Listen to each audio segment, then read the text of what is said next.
Quando você ouve um podcast, está procurando entretenimento ou conhecimento, certo? E se você procura por desempenho e qualidade para o seu veículo, qual a sua escolha? Os amortecedores Motorcraft têm tecnologia Ford e oferecem uma condução suave para uma viagem tranquila e segura. Escolha a confiabilidade dos amortecedores Motorcraft, válidos para a linha K, Fiesta, EcoSport e muito mais. Quando terminar seu podcast, é só acessar a loja da Ford no Mercado Livre e experimentar a diferença. O espaço Sua Saúde é seu ponto de cuidado e bem-estar dentro da Droga Raia, com uma equipe especializada para cuidar de você. Realize exames e testes com praticidade. Entre os serviços oferecidos estão vacina, aferição de pressão arterial, aplicação de injetáveis, bioimpedância e muito mais. Agende o seu pelo site ou pelo app. Espaço Sua Saúde Droga Raia. O cuidado que você merece com as pessoas que você confia. Serie A Chronicles is a Bayer Chronicles production.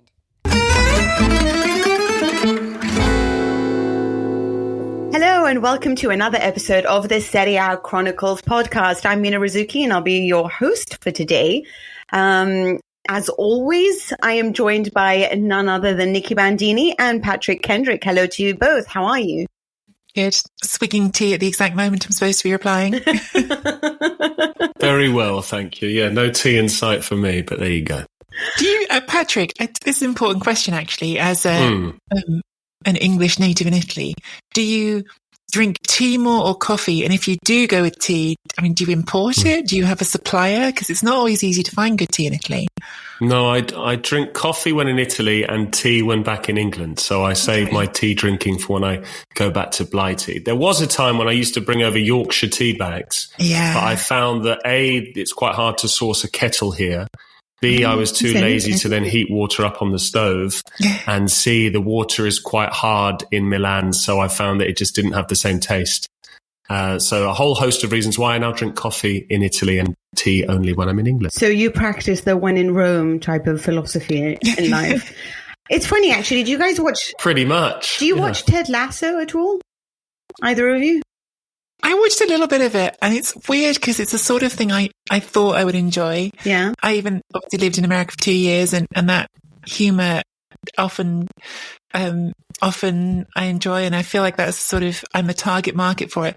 For whatever reason, it just didn't stick with me. And now I have people all the time come and talk to me about it, especially people who don't actually like support football.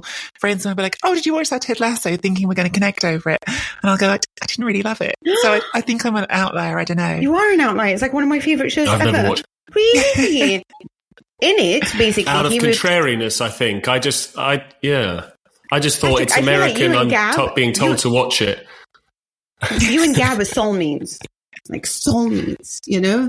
Like that is a huge compliment. I'm glad to be in the same sentence as Gab Marcotti, to be fair. So there we go. Thank you.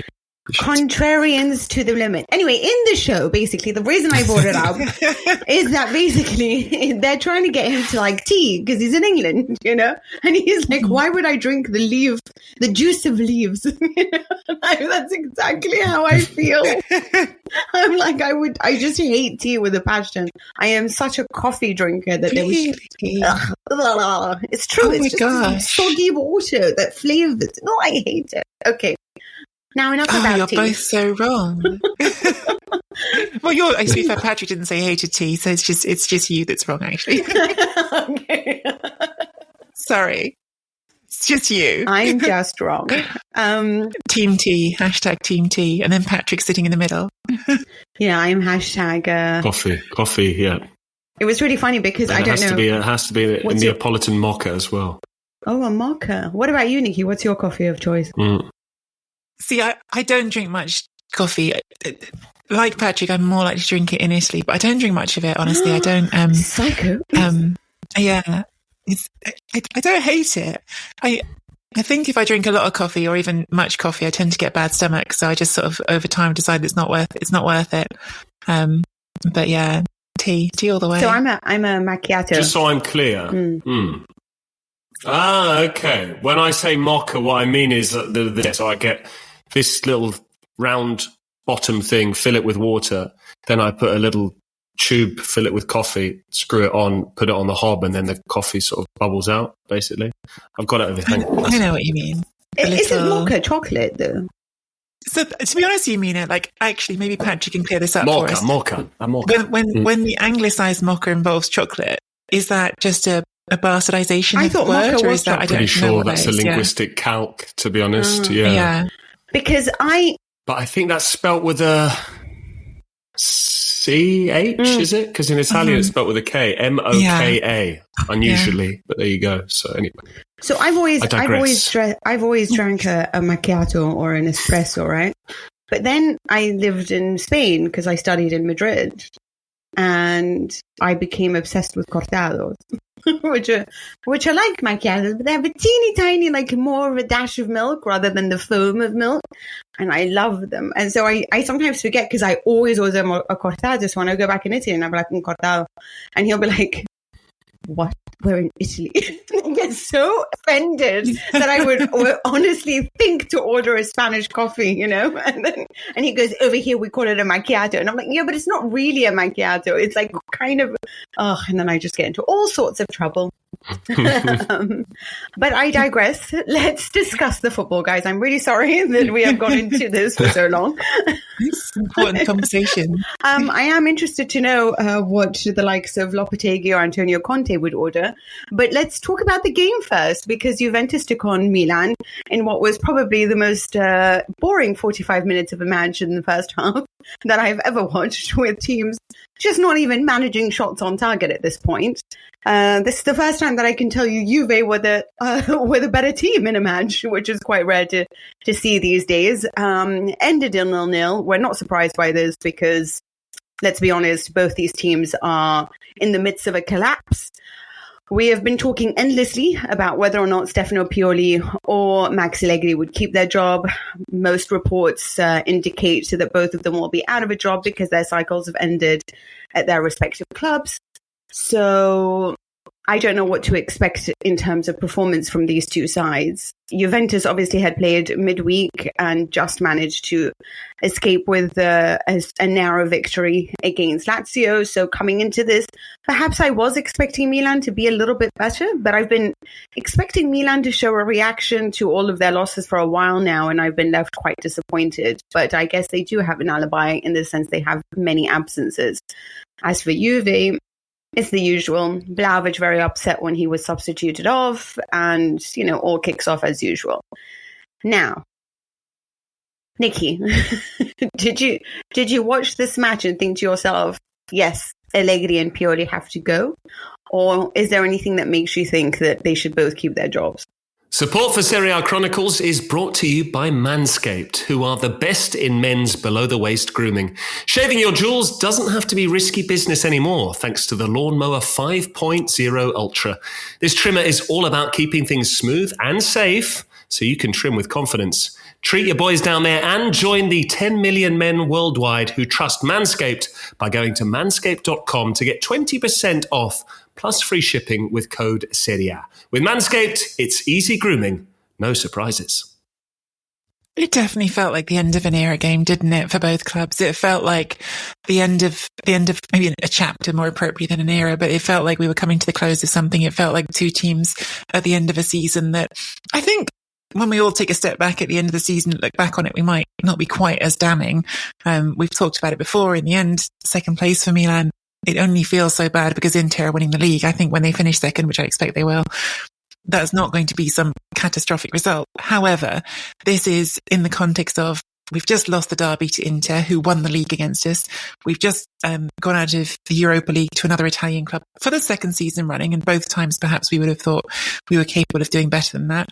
And it feels like a team who's just got nothing really left to say this season. And Juventus have felt like a team that hasn't got anything left to say this season for weeks, frankly. And the Coppa Italia is, I don't know, it's the lifeless corpse of their season still twitching occasionally as the Coppa Italia. But really, when did we last watch Juventus and feel compelled by them this season? It's been a while. So yeah, was it really not especially compelling game of football. The second half was a bit better. Juventus did come to life a bit with some of the substitutions. But I feel like the more interesting talking point to me of this game is just there's pretty wide acceptance now, I think, that Pioli is leaving and that Allegri is going to be moving on as well. So who do we think are going to be the people coming in and being the next managers? And that's had a lot of coverage in the papers the last few days. Patrick, is that... I mean, when you look at the names that are right now being bandied about when it comes to Pioli's job, you look at the Lopetegui, you look at Pellegrini's been mentioned, Paulo Fonseca's been mentioned, Antonio Conte's been mentioned. Barring maybe Conte, would you see any of those as an upgrade on Stefano Pioli?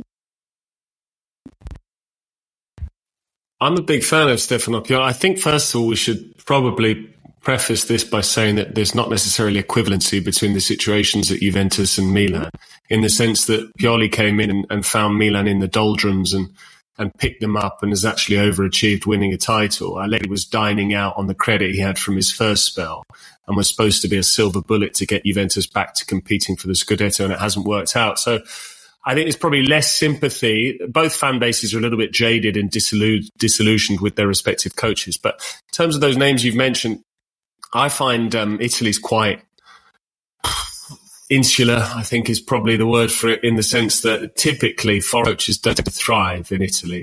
And the ones that do have often actually done a lot of their development in Italy. If you think even coaches, like Zdeněk Zeman, who's not everyone's cup of tea, who's Czech, but, then very synonymous with the Italian system, Ivan Juric, now even Igor Tudor. There's a lot of these coaches who have only really coached, and I know Tudor had a spell at Marseille, but I didn't mind Paulo Fonseca at Roma, to be honest. Whether he's an upgrade on Pioli, I'm not so sure. I think it depends. Milan have to be realistic about their objectives. As long as this Inter side are as good as they are and they have this continuity on and off the pitch, then I think it's going to be difficult for the next 2 or 3 seasons for anyone to win the title. So if you sack Pioli with the hope of someone coming in and immediately winning the league title, I think that's probably a little bit naive. I'm not somebody who likes Enrico Sacchi. I think I've made it quite clear about some of the thoughts that he makes. I think can be a bit dramatic. And yeah, I very much agreed with what he was talking about when talking about coaching. And he said, I guess at the end of the day, there's no point talking about names if we don't know what the hierarchy looks like at Milan. And I feel like this is the problem that we have. As in, you can replace the coach, but I don't think necessarily that's going to guarantee any victory, because let's be honest, 10 new players have arrived. Players like Jovic have won. They were on a 1-year contract, so we know they're probably going to leave. Giroud's going to go to LA, so we know he's out. Benacer, there's loads of rumors of all these players leaving. So there's probably going to be another influx of all new personalities. These things can't just change automatically. At the end of the day, I do agree with what Pioli said in the sense that Inter's been the best team for several years now. And this is the second Scudetto they won. So things take time. You don't just necessarily grow a lot unless you do pump a lot of cash, perhaps in some of the ways that other teams have done so in the past. I look at this and I think, is this a management that looks like they do? Wasn't that the whole problem at the time? It just seemed like this was a management that cares a lot about media revenue, that, to improve various revenue streams. But is this a side that want Milan back to being in the pantheon of greats once again? Trying to compete with the Real Madrids for Champions League? Do they have the ambitions of what we used to think of as being the great Milan? And that's what worries me when it comes to coaching. Would you agree? I think the problem is, in general, this idea that the only way to succeed is by hiring a big enough name kind of runs counter to, I suppose, even the learned experience of Milan. Arrigo Sacchi was the quintessential example, since you bring him up, Mina, of not hiring an obvious name and getting some success from it. But also Fabio Capello was a manager, in the sort of Berlusconi business empire as an administrator and became something more. So the idea that you have to always go for the obvious big names is a difficult one. I think Patrick's spot on about the insularity of Italian football. I think there's this belief for a lot of people in Italy that Coverciano produces the best managers, and frankly, there's lots of good evidence for it. I mean, not just domestically, but internationally. We all love Carlo Ancelotti on this podcast, so we could point to him, but you could also point to the fact of, since everyone wants to look at the Premier League as the richest and most successful league, well, Roberto Mancini's won it, Claudio Ranieri's won it, Antonio Conte's won it. But, you know, this is a place where actually Italian managers have thrived there as well. So those things are both true. And so then you come to the question of, so what's your answer here? If you want to be insular about it and name Italian names, well, who are we talking about other than Antonio Conte right now? Who's the available Italian manager with a big enough profile to fit that? It's Conte, who, you know what you'll get with Conte. You'll probably get at least one very competitive season, and then you'll get scorched earth afterwards. That's what you'll have. But that's true though, isn't it? What else has he done? He does it everywhere. He'll probably win the league because he does that most places he goes. He didn't do it at Tottenham, but this is the history of the Tottenham. No. Sorry, I can't help myself. Head to SerieAchronicles.com/Patreon now and subscribe to the Chronicles Tifosi Patreon membership with a free 7-day trial. Get early access to every full-length episode and voice note before the rest of the world. Plus, all episodes are 100% ad-free. And you get bonus Patreon-only exclusive episodes, video episodes, and behind-the-scenes extras. Also, be sure to join the new chat community in the Patreon app and chat with fellow subscribers. But he does normally win, right? That's what he does. The other one is, really, if you want to talk about managers who've been places, won things, shown a big profile, it's Maurizio Sarri. But is he viewed in that way?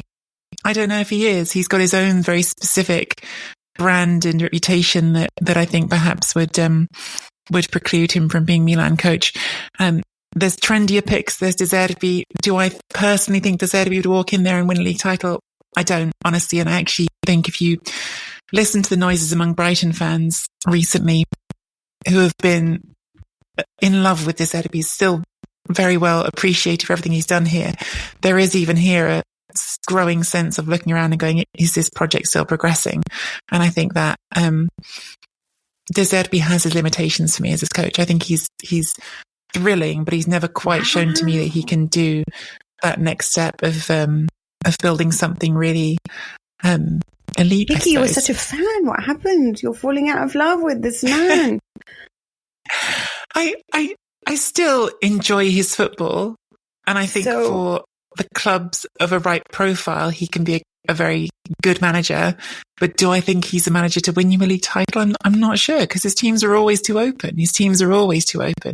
In fact, if you want me to really name the name, if it had to be an Italian manager, there's one obvious name that it won't be, because I don't think he should move and he doesn't seem to want to move. But It's Gasperini, who is a manager who's shown he can make more out of what he has than anyone else, I think. I don't think he fits at Milan, to be honest, Gasperini. And there's talk of him stalling now on a potential contract renewal because he's tempted by Napoli, which I think would be very enticing, to be honest, as a proposition. I think it comes with the fact that if the Milan hierarchy are going to pander to a sort of groundswell of fans expressing their disapproval over a potential appointment, then that's just a nonsense. And we saw it with Pioli prior to his appointment. And this is the thing about coaches all develop at different stages of their career. There's no guarantee that someone who's on an upward trajectory will necessarily keep progressing. And similarly, there's no guarantee that someone who's had recent failures will necessarily continue on that. And occasionally coaches can just fall off a cliff, as we've seen with Mourinho, who goes from being elite one day to being quite ordinary the next. But if you think about it, Pioli had never coached a team for more than 100 matches prior to Milan. He's now taken charge of them nearly 250 times. He won the league with them after being, pretty middle of the road. So, and I think the problem with Italian coaches is if you keep hiring Italian, and Italian coaches don't tend to go abroad, only the very elite ones do, that Nicky mentioned, with Conte, Ancelotti, Sarri, albeit that was just for one season, then you end up recycling the same coaches. If and when Pioli loses his job this summer, where can he go? He's been at Fiorentina, he's been at Bologna, he's been at Inter, he's been at Milan. He could go to Napoli. There's talk of him maybe going back to Bologna if Thiago Motta moves on. So ultimately, you end up having to recycle these coaches, and you'll get to the stage where, come the end of their career, Conte's already coached Juventus and Inter. Now you want him to possibly coach Milan as well. I mean, we've seen it in the past with Trapattoni and other big coaches, Capello. This is just the way of things. So you either break with the mold and you trust in your conviction, you see enough. All of our football people within the decision-making process have seen enough of him to think that he's a good fit going forward because of what we want to do. Or you say, okay, well, let's just put it to a public vote and the fans don't want Lopetegui. Let's have a vote. Who do you want? I think it's a nonsense.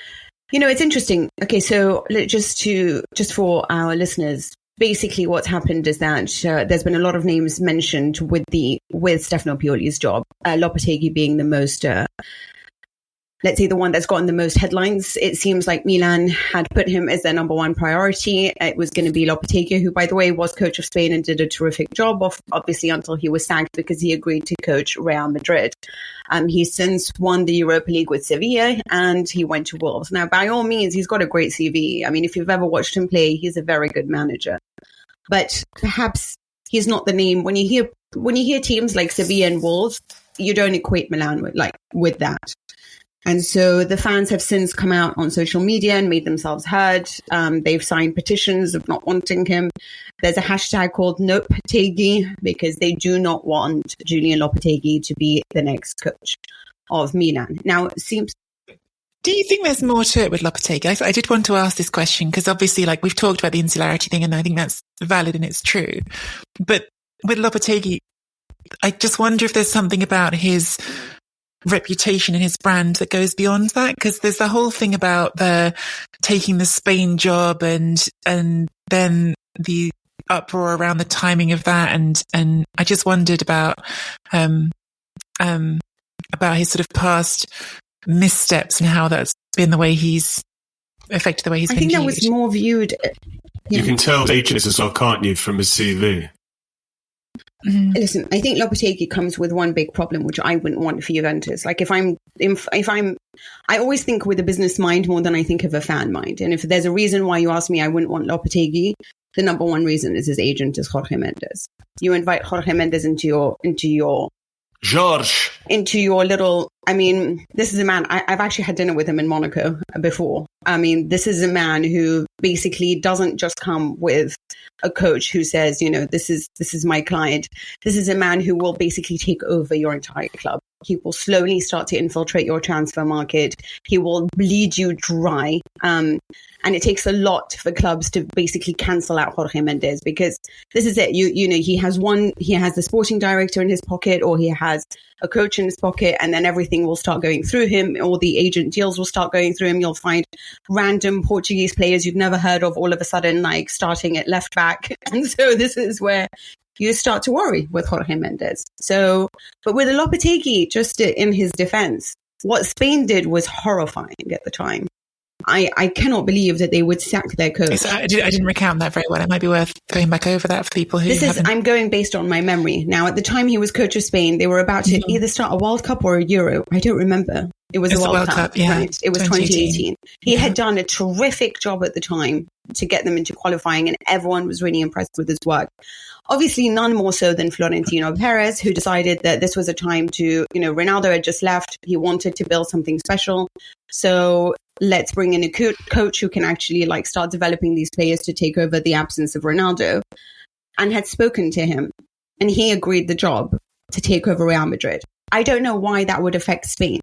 It just doesn't affect the Spanish national team. And at the time, it was seen as, maybe the Barcelona players would be so upset that you're taking over and then, you're spying or something.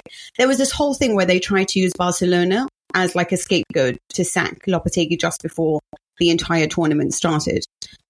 Barcelona players came out, the ones who are playing for the national team, and said, it doesn't affect us. We want him to stay. And unfortunately, they didn't listen to them. They sacked him. And look, they didn't do too badly afterwards, obviously in the World Cup. But it was more, there was more anger towards what Spain did than what Lopetegui did. I mean, he's allowed to accept a job after he was going to leave the Spanish national team. You can't stop the man trying to work or choosing what's in favor. But they were angry that he would choose this job, not discuss with them the ending of his contract. So it all seemed a little bit much. Considering what Mancini did to Italy, I mean, Lopetegui was was an angel at that point. But I do feel sorry for him when people recount that, because he was the one that was wronged. I feel that way anyway. And I feel like a lot of people mention that because that was the front headline of Marca and everything else. I think it was then that he went from that and had a pretty unsuccessful stint at Real Madrid as well, didn't he? He only lasted a few months, and I think maybe that just leaves like a you were never going to succeed, rightly or wrongly. I'm completely hearing where you're coming from. I can talk you through a very unsuccessful stint of Lopetegui when I covered Portuguese football. He was in charge of Porto for 2 seasons, and he finished second in a 2-horse race 3 years in a row.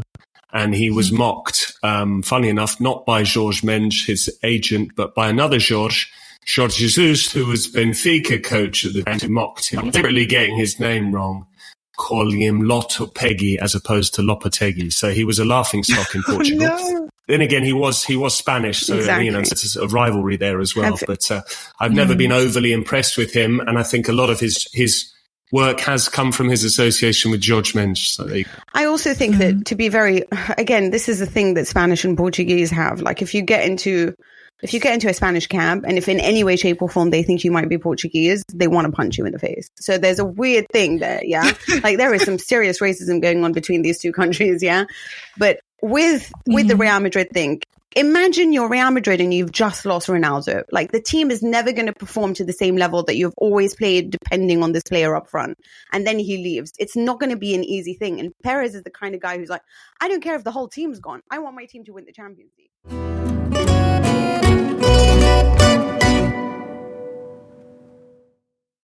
Sports Social Podcast Network.